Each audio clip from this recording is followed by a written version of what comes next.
Hello and welcome to another episode of Heart Centered Conversations with me, Jane McDowell.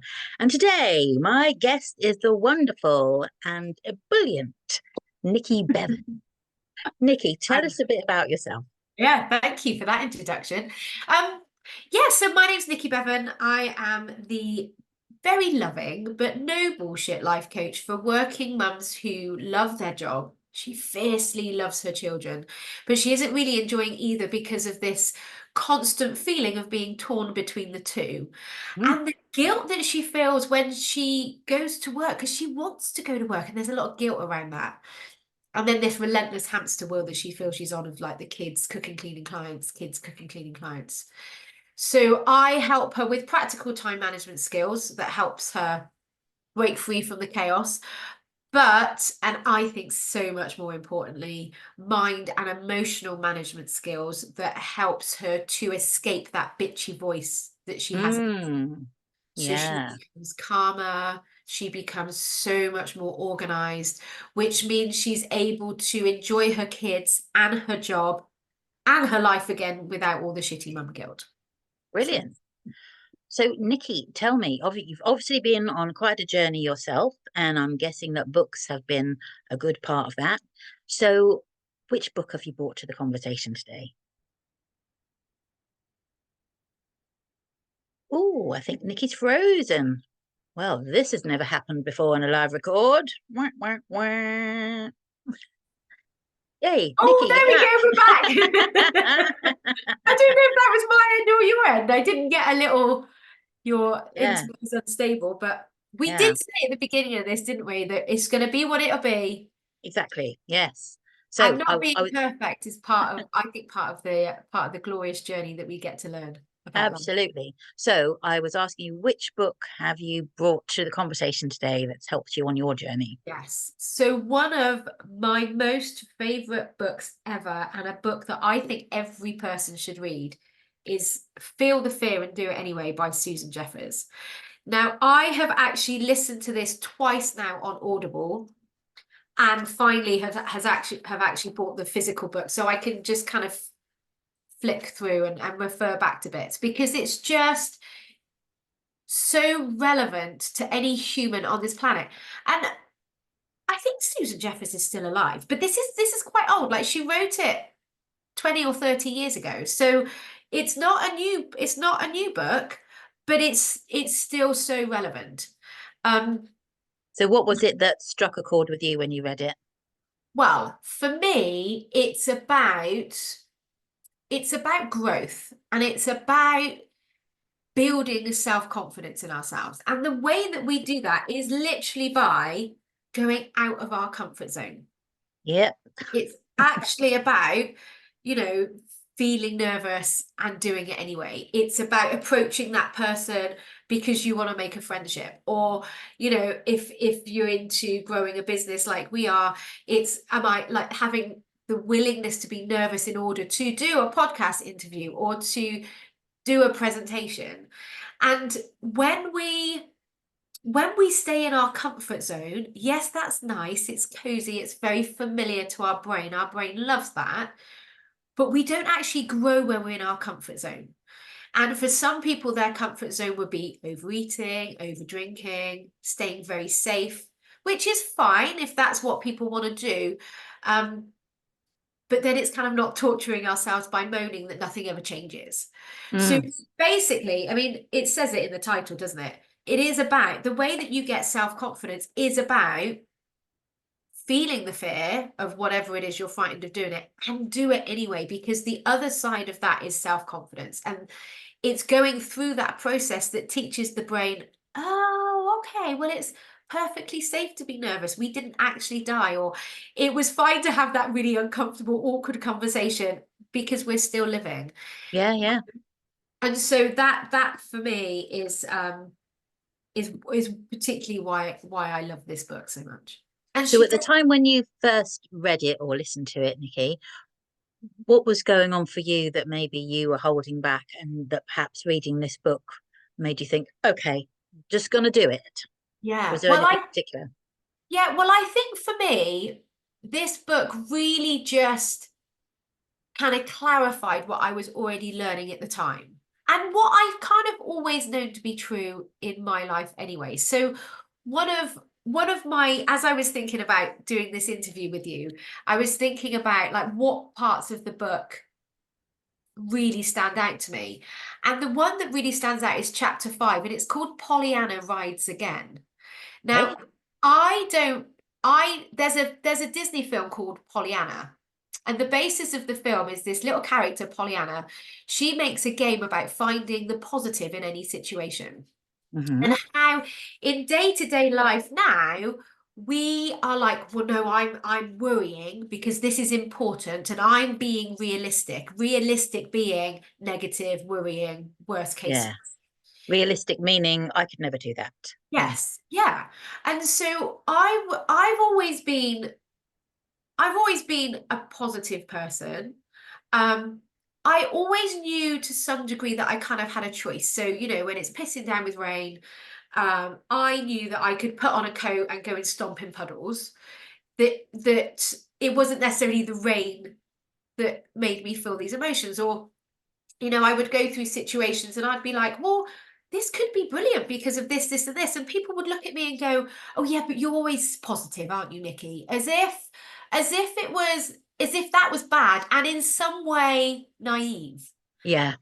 And and because no one ever used to agree with me. Like, no, of course it's the rain that makes you miserable, Nicky. Like what? Like no one ever agreed that we had a choice. I Um, get you. I hear you on that one because that happens a lot to me as well. I tend to be mostly very positive about things. And I know that with my husband, especially, sometimes he finds it quite draining. yeah, But also, I find it quite draining to be in that kind of energy of, oh, everything's gone wrong, everything's terrible. Because what is no yeah, point in dwelling in that. Make it better. If you don't like something, if you don't like the way things are, yeah, change them. Yeah, yeah, yeah. And if you're not willing to change them, stop moaning about it. yeah, yeah. Like if you don't actually want to do anything to change it, then just stop torturing yourself by moaning. Mm-hmm. So, um, and I know that sounds a little bit callous, but I mean it with the most amount of love because people are torturing themselves all day. Well, just stop torturing yourself. If you're not actually willing to be uncomfortable, just be okay with that and Yeah, stop torturing yourself. But so I had already started my sort of self growth journey anyway, through becoming a life coach and what I had been learning about how life works anyway.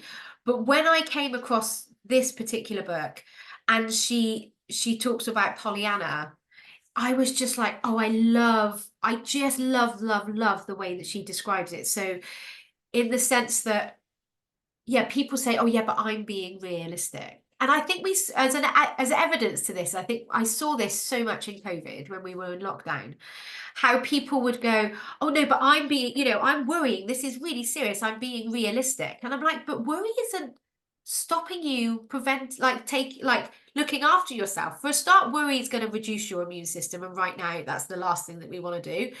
And actually the people that I observed worrying were then going and meeting people in secret and they were so I'm like, how is you know being realistic helping you exactly? And how what she says in the book is how science has actually proven that a positive mindset um always produces a positive result. yeah, so true. And I think that's true in, when you're working with people on their behaviors and their mindset, and also when you're working hands-on with people as, a hands-on therapist. It's really about what's going on for the person who's having the treatment Yeah. that helps them to move forward. I always remember that I was talking to a great friend of mine a few years ago, and he is an osteopath by trade, and he said, Jane, I had an epiphany one day that I realized that it wasn't me and my hands on someone that was doing the work. It was the person who I was treating that was doing the work. And I was like, what? And then since then, I've totally understood that, especially when it came to lockdown, like you said, and then teaching people online instead of me actually putting my hands on them, but talking them through something. The changes in people were phenomenal, and it was all down to them. So, as they say, we all create our own reality through what goes on up here and how we think. So yeah. Yeah, 100%. And the other thing that I particularly love about this book is how, very simply, knowing that you can handle any situation. So usually what we're frightened of is what we think the consequence is going to be should we go out of our comfort zone, or should we lose our job, or should we run out of money and not be able to buy food. Well, like, whatever the thing Yeah, is that we yeah. spin and worry over, what we're actually frightened of is not being able to handle it. And when you go out of your comfort zone and when you feel the fear and do it anyway, you realize that we can handle our emotions. So, anxiety, I think, is a huge topic of conversation for a lot of people. Social anxiety, and I've got my own opinions around it, but we're What are wicked. your opinions, Nicky? I'd love to Well, know. yeah, I think for our teenagers or the children that are growing up at the moment, they're having a perfectly normal human reaction to a new situation. So they go into a new situation, the brain perceives this to be life-threatening, cue anxiety, which is totally normal. That is a perfectly normally functioning brain to create anxiety in an unfamiliar situation, because that's what keeps us alert, that's what keeps us safe. But what's happening at the moment, I then think, and this is totally my opinion, is that then people are, especially the children, our children are hearing something's gone wrong when we feel anxious. Mm. And I'm like, nothing has fucking gone wrong when you feel anxious. All that's happened is your brain is perceiving a life-threatening situation, and you're not reminding yourself that actually this is fine. This isn't life-threatening. This actually is life-enhancing. So social anxiety, I remember being petrified about meeting people and, learning how to waitress or going to talk to someone about washing up in a pub was my first job. And I just, Yeah. of course, you're going to feel anxious. Meeting new people for the first time is uncomfortable for most humans. Yeah. That's not a problem. But what we're then telling our children now is anxiety is a problem. Mm. So then we get anxious about feeling anxious, anxious about feeling anxious, and before we know it, in a full-blown panic attack. Yeah, yeah. Whereas actually, when we just come back to the get-go, like the start, and just go, oh, okay, of course I'm feeling anxious because of sentences that I've got in my brain. That's normal. Anxiety is not a problem. I can go through that and not let it stop me. And then that's when the self-confidence comes. But if everyone's always trying to avoid anxiety, well, no wonder everyone's stuck at home, because they're not moving through that to realize it's not a problem. So I think that's where we are at the moment. It's brilliant that we're talking about it, but we're talking about it in a way that makes it seem wrong to feel anxious. Whereas Yeah. actually, we could be talking about it in a way that goes, no, of course you feel anxious. That's normal. And here's how we deal with it. We breathe.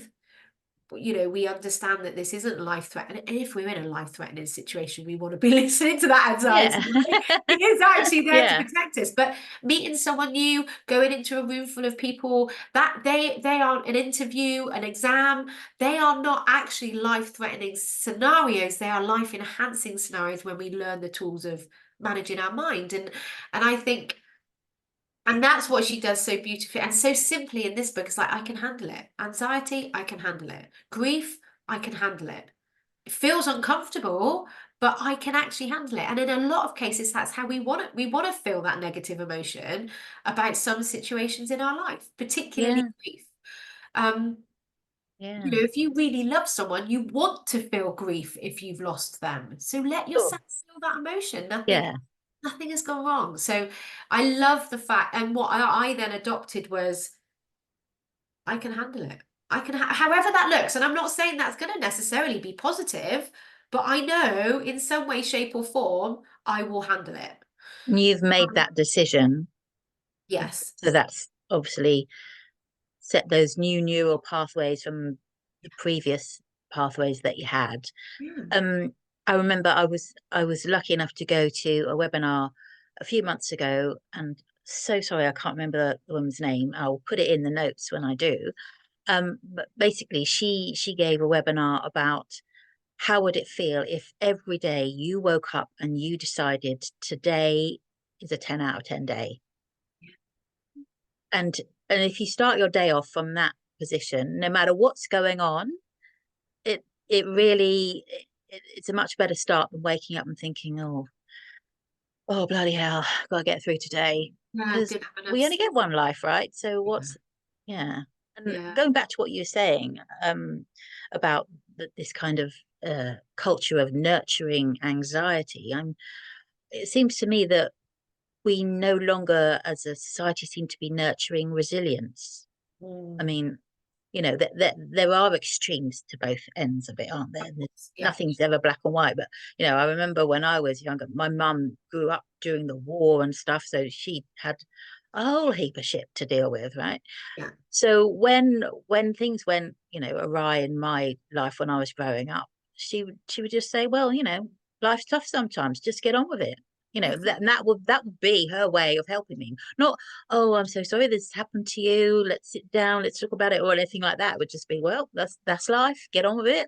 Yeah. So I'm not saying that that's the perfect way to to help kids or whatever, but I think that there's definitely a shift in thinking that can help people get out of this spiral of anxiety. Because Yeah. where's what good is it doing anyone, really? Well, exactly. And I just think, like, I think how, that's very British as well. Like head up, shoulders back, get Yeah, on with it. yeah, just get on with it. Yeah, let's just get on with it. Yeah, Doing life's not it, fair sometimes, and that's it. But yeah. get on with it. And I think we can have that same message, but fueled by love and Yeah, compassion, rather than how maybe we heard it was yeah, really brutal. it was a bit brutal, yeah, which is why I love being the loving no bullshit life coach, right? Because I'm going to tell someone the truth of the root cause of their problem, which it doesn't always go down well, Mm, because it's never the situation, it's never the mother-in-law or the husband or the yeah, children. Um, but it can be done in a very loving way. So and I'm not saying for 1 minute that I'm a perfect parent, because I'm not. I'm human and I fuck up. But the way that I deal with my children and their anxiety and their nervousness and their fear of doing new things, I'm like, this is it, mate. Like this your brain is acting how your brain should act. It's trying to keep you safe. yeah, It's just not telling you necessarily the truth.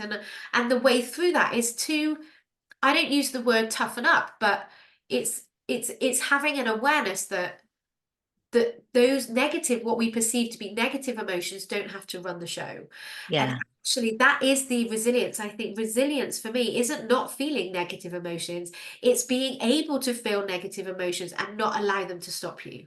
yeah, definitely. And I think, and the only way we build that resilience is to do uncomfortable things, is to go and experience new things and, you know, learn new skills and put ourselves out there. And so I think, like, life isn't fair, is it? Like, we're not all given the same opportunities and the same circumstances to deal with, but that is life. And Yeah, so it's, for me, it's far better to learn how to deal with that unfairness and how to deal with that negativity than allow that negativity to hold you back. yeah, yeah. And I think you touched on it earlier about finding the fun in every day and everything that you do Yeah. is really important as well. Yeah. And laughing. I mean, and there's Yeah. sometimes when I don't want to laugh at something, like when if my husband and vice versa, like I've laughed at something he said, it's like instant defense, and Yeah. I know there are certain situations where he's laughed and I've gone to instant defense. But when you kind of just become aware of that and acknowledge that, and then kind of soften down into it, life is funny. Like our brains, the negativeness of our brain is actually very funny, and we can find humor in most situations. If we allow I ourselves. think, Yeah. yeah, we do. And I think the most powerful thing is that we have a choice. Yeah. We always have a choice. And sometimes that doesn't necessarily mean to be negative, but sorry, positive. But I think just knowing that you always get to choose. And life, there is always both sides out there. So going back to the weather, because especially here in England, everyone loves to talk about the weather and everybody loves to moan about the rain, don't they? And I came out of a venue yesterday and it was tipping down with rain. And the person behind me was like, oh, it looked miserable. And I was like, I chose to look beyond the rain, and the view in front of us through the rain was stunning. And I said to her, yeah, but look at the gorgeous view. So both are in that picture. Like the rain is in that picture and the gorgeous view is in that picture. We get to decide which one we focus on. And it's the same in life. Every single situation, there is a positive and there's a negative. I read in, oh, who's the author? Mike Dooley. I think it's Mike Dooley. And he says, like, life is like a coin. If you pick up the coin, you pick up both sides of the coin. Yeah. Someone else has described it like a stick. When you pick up a stick, you pick up both ends of the stick. The positive and the negative are both there. You just get to decide which one you're going to focus on the most. And I just love that. So when you're going about day to day, like when you're sat in traffic, do I want to focus on the traffic or do I want to look at the beautiful fields around me? Maybe this is an opportunity to mind my window down and listen to the birds singing. And then people go, oh, yeah, but I'm being realistic. I'm like, no, you're not. You're just looking at the negative. That's not being realistic, is looking at both sides of the coin, both ends of the Yeah, stick. well, I guess to them they're being realistic because that's the way they're thinking. That's their Yes, you don't know they thought have a patterns, choice. you Yeah, know. But yeah. yeah, yeah. It So is. tell me, Nikki, are there any other books that you've read that have really, lit a fire in you and like, Yes, I think the other book that I love and that I flick back to a lot is The Magic by oh bollocks, I've forgotten her name. Who is it that wrote The Secret? Rhonda oh Byrne right, wrote The Secret. okay, She also wrote a book called The Magic. And it is a very practical based book, as in as you read it, it takes you through a 30-day gratitude practice. mm, So first of all, I just even love reading the start of that book, but she describes how powerful gratitude is in our life. yeah, And then she takes you through a series of 30-day exercises, daily exercises in order to build your gratitude practice. And that is just so lovely. And again, it comes back to a very similar theme of like focus on the good that's happening mm, because it's there. Focus on the positive because it's there. So that's another book that I've gone back to a number of times. Um, yeah, that's one of that's like I mean, I'm reading all the time. Another one that my husband and I have just bought is All Is Well by Louise Hay. all This right. is fascinating. Have you heard of Louise Hay? I think so. I think didn't she write a book about pain and why we get certain pains, Yeah. migraines, etc. Yeah, yeah, Yeah. yeah. So in the back of this book, there's a whole load of symptoms, like from respiratory ailments and seasickness and nervousness and It might be the same book that I was talking it about. might be. I think she's done a number, but she puts the Yes. emotional element of what's happening physically. Yeah. So, like pain in your hips is like a fear of moving forward, and pain in the lower back could be financial worries. And it's Yeah, just yeah, that's really so cool. that I haven't read this book yet. My Yeah. husband is reading it, but I have referred to the chart a number of different times. So, I Yeah. mean, the books, I love reading, especially self-help books. I read fictional books occasionally, like when I'm on holiday and stuff at the weekend. But Yeah. generally, my main bulk is that self-development, self-help style Yeah. of books. Yeah. Um, I one thing I want to get into, actually, you might have a recommendation on this, is more business related books. So I feel like my self-development is and my skills as a coach is quite honed, but actual skills of building a business, I'm like, that's like marketing, selling, being yeah, absolutely, absolutely. Well, the one, I'm a bit slightly biased on this one, but the book, oh my goodness, how's it gone out of my head? Oh, it's called Grow Your Heart-Centered Business by Oh, Lambert Gorwyn. Yeah, yeah, oh, that sounds yeah. So interesting. basically, Chris and Karene have been on the podcast before. They built up. business and more than one business together. And Chris used to be an osteopath, worked for about 20 years as an osteopath, kind of, seeing clients and not really making much money, spending loads of money on more courses and more qualifications, and in the hope that it will bring more clients in. That's something that so many therapists, including myself, have done. Yeah. And it turned out one day that he found out he was going to be a dad. So he thought, bloody hell, I better get my act together, because he was in £100,000 worth of debt. So he went on a journey to find out, how do I run my practice as a business?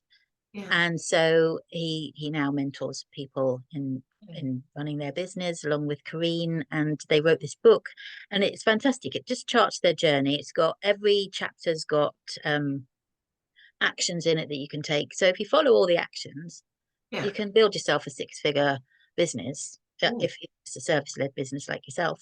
Yeah. Yeah. So yeah, that's my recommendation. Yeah. Yeah. Oh, good. I'll make a note of that one. Yeah. Because also I find that a lot of the business books that I've read, that the kind of traditional, yeah, everyone should read Napoleon Hill and all the rest of it, I read them and it boils my blood a lot of the time, because they're quite old, they're written by men, their views on women are just so archaic, and it just gets me so angry that I lose all the good bits because I'm just so furious. Yeah. Yeah. Yeah. So this is like bang up to date, and yeah. Oh, I'll have a look at that one. Thank you for that recommendation. Because I do think books are just a beautiful complement Yeah. to enhancing our knowledge. I feel that every time I learn something new, my clients benefit because I then implement that into my practice. So they learn Exactly. something new, and Yeah. I think yeah, it's a wonderful way of absorbing information, Yeah, spending. absolutely. And a lot of people who come on the podcast say that they really live in the self-help book kind of area, and they don't really focus so much on fiction. I'm kind of in both worlds, because I love fiction, and I think fiction has a fantastic place in helping us step inside someone else's reality and experience things from a different point of view. So I think that's really invaluable. And I Yeah. heard someone on another podcast today saying, why would people bother with fiction? They should just read self-help. And I just thought, no, I really disagree with you, because Yeah, I do. Because for me, they're two very different things.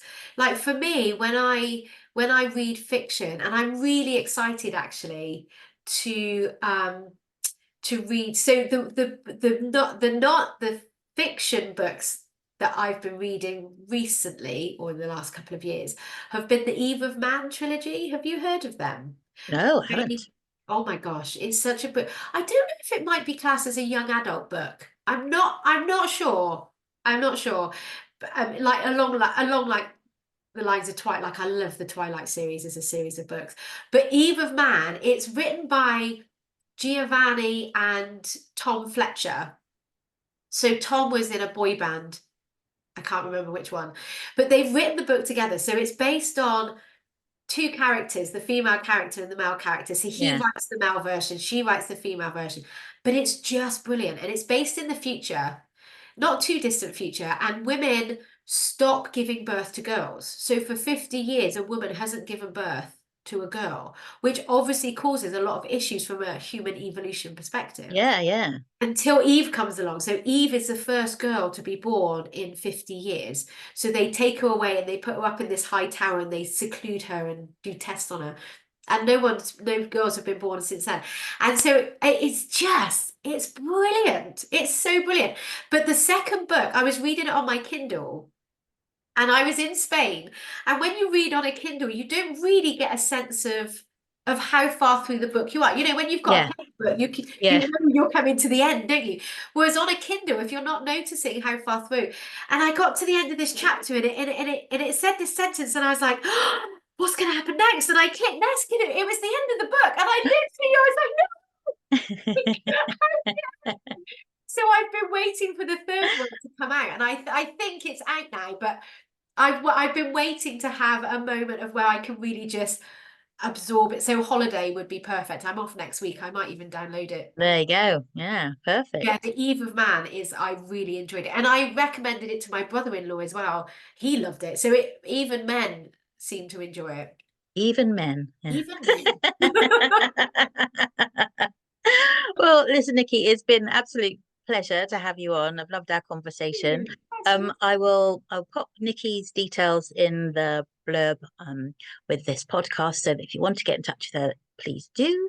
And yeah, please remember to like and subscribe, share with your friends, and I'll see you in the next episode. Take care. Bye. Bye.